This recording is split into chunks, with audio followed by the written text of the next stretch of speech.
Our next speakers are Pat Dawson, who is Governor of Limerick Prison, but also is the chair of the Irish Prison Service Working Group, who's tasked with implementing the Families and Imprisonment Group report.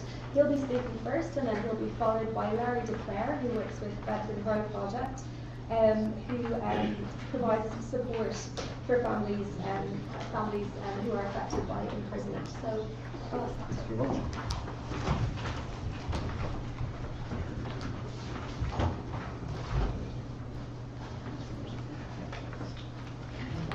Okay, good morning everybody.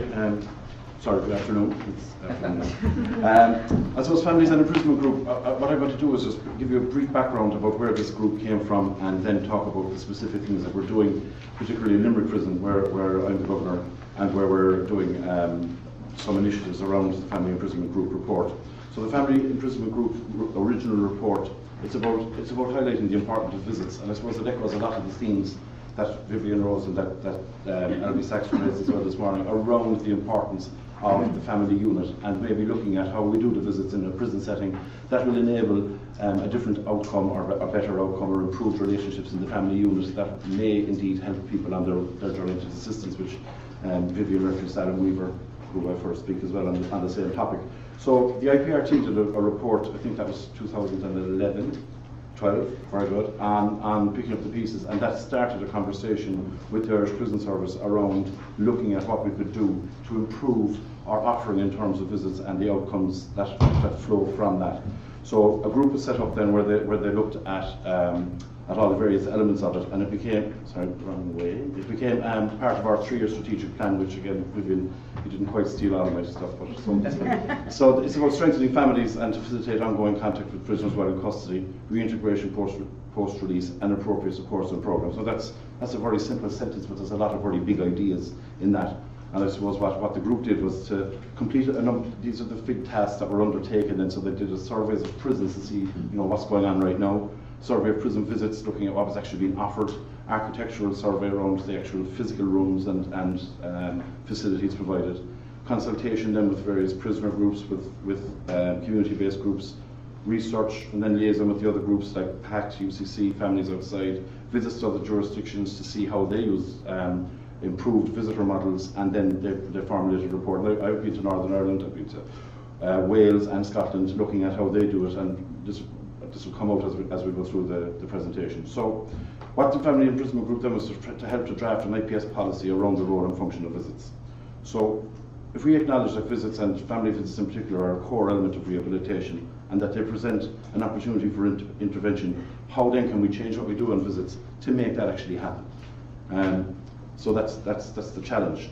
So the rationale for the policy around the human rights thing, and this was alluded to this morning as well, around the UN Charter for Children and the Human Rights Convention, and the evidence that's there that offered through the EU Coping Project that enhance resettlement and reduce offending, and again this is the intergenerational piece, Vivian, that you mentioned as well, and the fact that 6 out of 10 children of offenders go on to offend, and we're getting these people coming in through our prison system, and we're not, in lots of cases, dealing with the actual core issue of the family unit and the child being centre of that from this perspective, but in particular. And as a prison governor then, obviously it's about control, and it's about having safe, secure, humane custody, all of those things, but also then a smooth running of a prison. So why not change your visits so that the prisoners have a better experience of it, and the dividend for the prison can be that they behave better in order to get those visits. We use an IEP scheme in the prison service, an incentivized regimes program, where prisoners are on different behaviour levels. So that's a good starting point for us in terms of finding out who are the people who already get the idea about behaviour-based better facilities being available to prisoners. So why not turn that and use your visits to do that as well.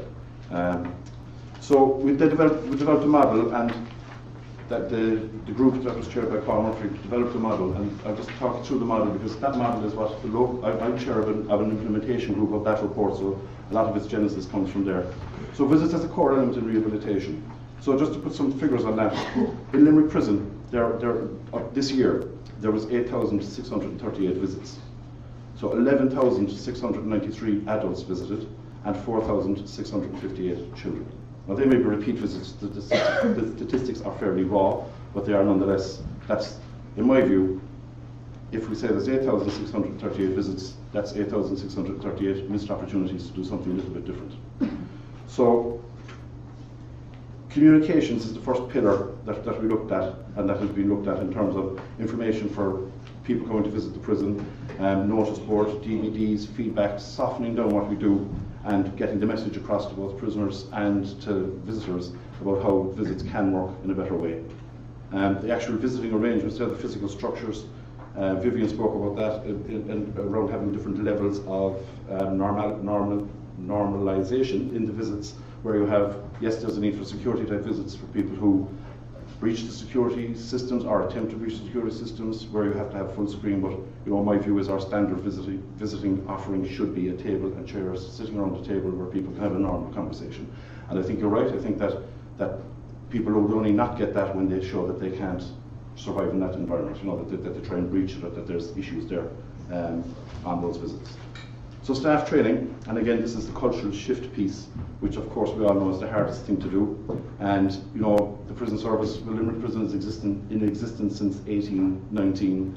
I'm not sure they did visits back then, but I was looking at a photograph of Limerick Prison that dated back to the late 70s, and visits were a porta cabin. So that was where we put them in terms of priority. Our offering at the moment is still quite poor, in my view, but it's improving. We've put up a lot of prisoner art, and we've tried our best to try and change. But there's a mindset issue that you have a prison officer sitting at the top of a visiting box with his arms folded, watching to make sure nothing passes over a counter. What is he achieving apart from a security function? Very little. Or she? Very little. Why not get those people involved in the relationship with the prisoners and the families, so we deepen our understanding, so that we can help these people to understand their own responsibilities around parenting, which is in the first instance, and also their responsibilities around their relationships, and maybe that will be part of what makes a change for that individual. So development of courses then would be around parenting, relationship stuff, as I said, getting people to look differently at their relationships now that they have the time. And again, Vivian mentioned it around that we're not as overcrowded as we used to be, so we can actually start putting our minds to these kind of initiatives rather than getting stuck down into just churning numbers of prisoners all the time. So the Fines Act will give us another break on that, hopefully, with less people coming to prison for fines. The traffic in Limerick Prison on fines. We have about 2,400 committed to Limerick Prison every year. Nearly half of them are females, and nearly, I think, 7 out of every 10 people that come to the prison for committal are for fines. And I think that's ridiculous. But anyway, that's dealt with in terms of the Fines Act. So the development of courses, just to stop digressing, Pat, okay? So community follow-up is a very important part for us as well, and our work with Bedford Row is very important. And I suppose what this model is showing is a kind of a flow that prison becomes part of the community. So if people come into prison, we change how we look at the visits, there's courses, there's a community follow-up, so you achieve reintegration, rehabilitation, possibly, reintegration, hopefully, definitely.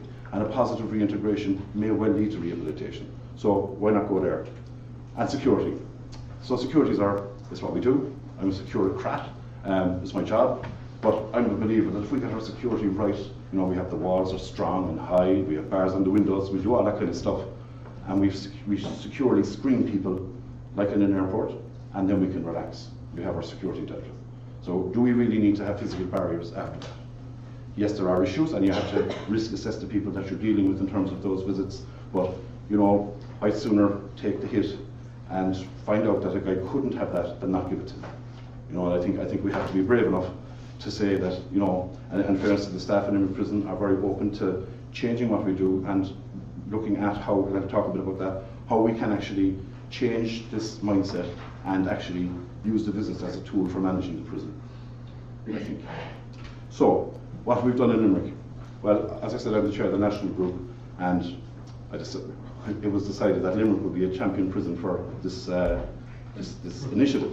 So the development of the relationships with partners is a key piece. This is what I was talking about with Larry in Bedford Row, CDI, who with a conversation with the IPRT got some funding from the Catherine Howard Foundation around the parenting initiative that we're starting, and I'll get to that in a second, in Limerick. So, I think that the development of relationships of outside partners, and Vivian, you alluded to this as well, it's so important that we all kind of look at this from the same direction. and that we all look at it with the people, the family, the child in the centre, and say how can we all, as a group of interested people, and some statutory and some non-statutory, actually make an impact here. So the probation service has a role, psychology, the University of Limerick, who are helping us in our evaluating our parenting programme that we're putting in place in Limerick, and you know, I think that there's huge selflessness and generosity around the various people who are involved, particularly in this actual initiative. Nobody is kind of selfish about their own patch or product or whatever it is. Everybody just sees that there's a great opportunity to do something quite different here, and that they're willing to be part of it. So we have a local implementation group in the prison. We've started our staff training, which we've done with Bedford Row. This is around delivering a programme that's been developed between CDI and Parents Plus. It will be evaluated by UL, and we hope that this will actually inform the future strategy of the Irish Prison Service. We're getting into our next business planning cycle, and I firmly believe, and I know Michael Donlan does, that family visits and how we do what we do will be at the core of the next strategic document that the Prison Service put forward early in 2015. So our action plan going forward for 2015 is to select families. So we're going to select 10 to 20 families. First group will have 10 families in it, and we'll roll out a Parenting Plus programme where the mothers will be facilitated in Bedford Row, and the fathers in Limerick Prison, and the same facilitators will be delivering, and they'll come back then and do work together on a special visit arrangement that we'll put in place for them whilst in Limerick Prison, and then we'll do a formal graduation and a celebration for the people and the families in a nice setting, and we'll review, evaluate, and we'll repeat it. And hopefully we will write the book on how to do this. Yes, we'll make mistakes, it's a learning curve, that's great, and we will then inform the Irish Prison Service in other locations how to do this. You know, they'll have to find their own community links, but we can roll this out across the prison estate. I'll be introducing Larry, but just to finish off, I think that this is a massive change of mindset, and people spoke about that this morning. It's one of the themes that's rattling around in my own mind, that we have to change from visits from being a security-based event to an actual intervention-based event. And if we can do that, and I think that people get more out of it as well in terms of prison officers' intrinsic motivation around work, that they'll actually feel better about coming into work, where they're actually making a difference. And I see that because there was a huge positive response to the training that was provided in Bedford Row. So Larry Cléir is the project leader of Bedford Row and works very closely with the prison. So I'll finish there and we'll take questions in a minute, but I'll just hand over to Larry to talk a bit about Bedford Row. So thanks very much.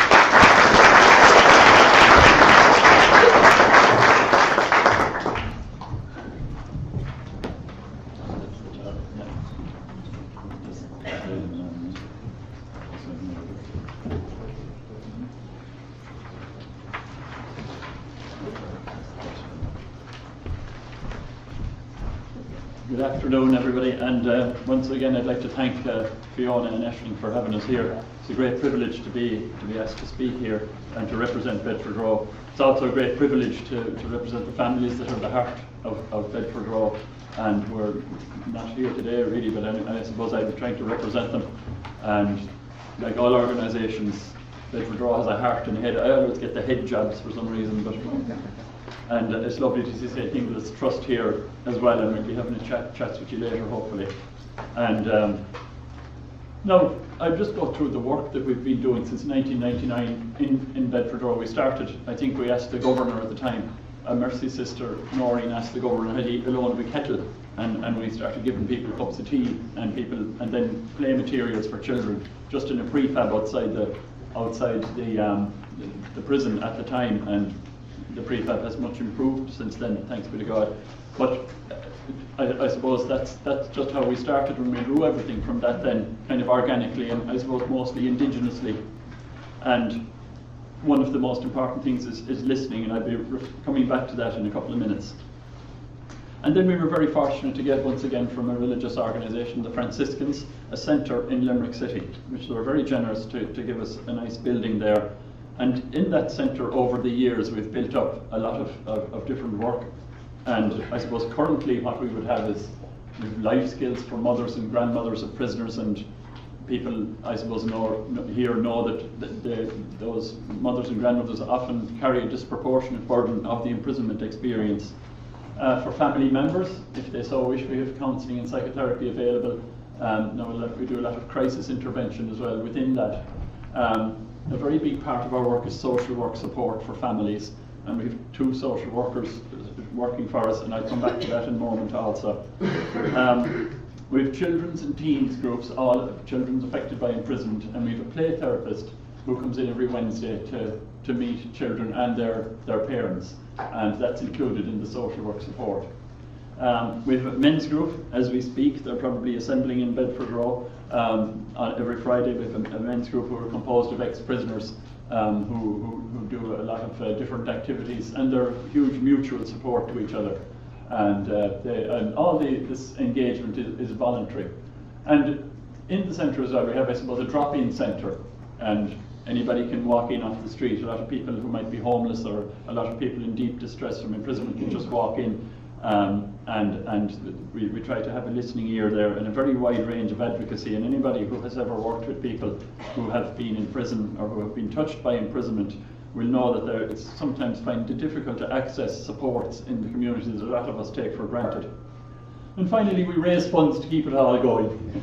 And it's important for a community agency, I think, to acknowledge that the funding comes, the prison service are very generous. They give us about 50% of our funding, without which we wouldn't exist at all, and that's fantastic. It gives us a springboard to look for more funding. The Mercy Sisters are very good to us, and they have been since the inception. And we have a Mercy Sister actually working for us as a social worker. And then we have our local philanthropist, JP McManus, who owns all those horses. He gives us a few bob as well. And we have other trusts and foundations, like St. Stephen's Green Trust and the Ireland Funds and that, who have funding available for this kind of work.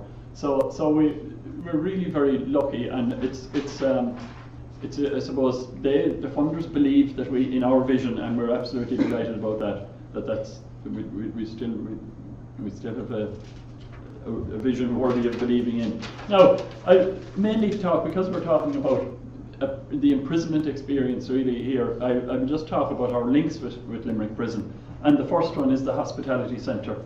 And the first thing we need to say is that without the cooperation and without the close liaison with prison officers, we really wouldn't be able to do our work at all. And we have always found that in the visiting area, we kind of work along with the prison officers to ensure that the burden, or to try and ease the burden on families that are visiting. And sometimes people are refused visits because they don't adhere to the security thing. They may have drugs on them, or they may have been some reason or another.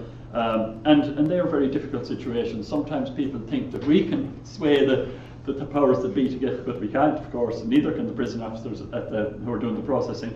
But we can listen in those very difficult situations if people refuse visits to their loved ones. And we can also then refer down to Bedford Row, which, by the way, is the name of a street in Limerick. We're called after a street because that's where we were set up. And we can link them down to Bedford Row at further supports if that's what they wish for at that time. And it's fed back to us that this centre, the Hospitality Centre, is particularly valuable. And I know that Teresa is here from Dawson. So people who have been involved in hospitality outside the prison, involved in this kind of work, will know that it's for people who travel long distances. And if they might be from a small town or a village, there mightn't be that much in the way of supports locally. So it's a particularly valuable service for that. So that's what's fed back to us there. Now, in the men's prison, we have a social worker who visits weekly, and once again, his visits are facilitated by the authorities in the prison, by Pat and the other assistant governors and the chiefs, to engage men prior to the end of sentence. Sometimes prisoners are in great distress, and families request that that Brian visits the prisoner just to kind of ease whatever might be on his mind. And Vivian talked about parenting and the fact that being a dad is kind of suspended when you go to prison. So Brian is a kind of a trusted broker between men who are in the prison and his wife or his partner on the outside. And that area of work has really grown in the last couple of years. He kind of holds this kind of a conflict, so that the dad has a say, but the mum has a say as well. So and both might have a different perspective on what's good for the child, and that's a really important part of the work. And the issues that that Brian would come up with would often centre around anger and fear and control and a despair that anything will change. And I know that studies that have been done in England would show that an ex-prisoner is, I think, 10 times more likely to do self-harm or commit suicide than the normal person in the population. So that's obviously there is a despair, and Brian feels that sometimes there's a despair that anything will change, and we try to say what can we do about the change himself. That would be our philosophy there. Actually, I was working with a man there last week who was just 37, and he spent 22 of his years in prison. 20 years since he was 15, he's been in and out of prison. And the only thing that's keeping him going is that he has a 3-year-old son at the moment, and that was the only motivation I could ever use with him. And he said to me the other day, now that he's given up the drugs, his mother and his 2 sisters are talking to him. So that's another bit of motivation. But it is really true that being a dad is a huge motivation, and that's what we hope to build on when we do the parenting work that Pat was talking about. And finally, we do the liaison with accommodation and addiction services, employment providers, if we can. We're kind of a one-stop shop there, and Brian himself is an ex-probation officer, as you know, so he's a great link with the probation office and with the courts. And in fact, we meet people at a difficult time, between the court and between the being arrested and the court, which is a very difficult time when no agency is involved with them really, because they're not on anything, they haven't been sentenced. Now, within the women's prison, because as people know, there's a women's prison in Limerick with a social worker visits bi-weekly. That's Bernie, another staff member. And Albie talked about the difficulties, the particular difficulties of women who are in prison. Sometimes we find that they go in and out for short periods. So we have a parallel program on the outside supporting very vulnerable women who have severe relationship and family difficulties.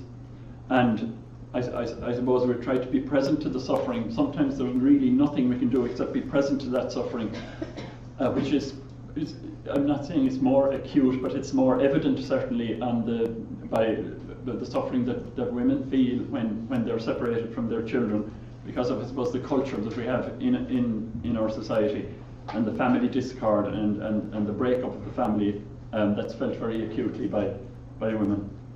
Our research in 2008, the voices of families affected by imprisonment, showed isolation, even in communities where quite a lot of people in the community may go to prison. Isolation is a huge thing and a very debilitating factor. So we try to build up a sense of camaraderie, and that's what the parallel program comes in, and a sense of belonging in something significant and nurturing. And everybody here knows, I'm sure, that all studies in child development and research would show that children thrive over a long period of time in something that's significant in their lives and also nurturing. I'll finish up now with this slide, and it's our future involvement in parenting. And as I said, we've been working in partnership with the officers in Limerick Prison to strengthen and to do this since 1999 when we had that kettle. But we want to strengthen those relationships now, and we've done it already. Actually, we've made a good start. We've made a good start by the training, which was most enjoyed by everyone in Bedford who took part, and I got very good feedback as well that the officers enjoyed it. And to build up that sense of a team with common goals, and the safety and the well-being of children affected by imprisonment being at its centre, and also, of course, the reduction of recidivism. There's loads of other goals as well that we have, but they'll be the two main ones, the umbrella ones, if you like. I hope and I think, and I'm absolutely sure that we will learn from each other. We've already learned a lot from the prison, what it's like to be a prison officer and to be charged with that very responsible a mixture of security and care. It's a huge responsibility, and it was wonderful just to hear those 2 days training that the common ground that we did have. And then I think one great aim of Bedford Row would be to develop a long-term strategy that's sustainable, resource-wise and emotionally sustainable, so that we get to know each other well, because parenting is an emotional exercise most of the time. There's a lot of practical things to be done in parenting, but it's mostly an emotional thing. So we need to kind of match that and model the good enough methods of parenting or relating. So then that's what we're looking for, is a good enough parent, not a perfect parent. We don't have to be perfect either. And we have the people from UL, as Pat said, to evaluate and reflect on what is working, and we really welcome that as well. And with the Childhood Development Initiative from Tala, and ourselves, and the prison, the three-pronged approach, and the parents plus charity. What's working and what maybe we need to tweak that mightn't be working. And then, as Pat said as well, to disseminate information as the work proceeds and when the work is over, so that people will be informed.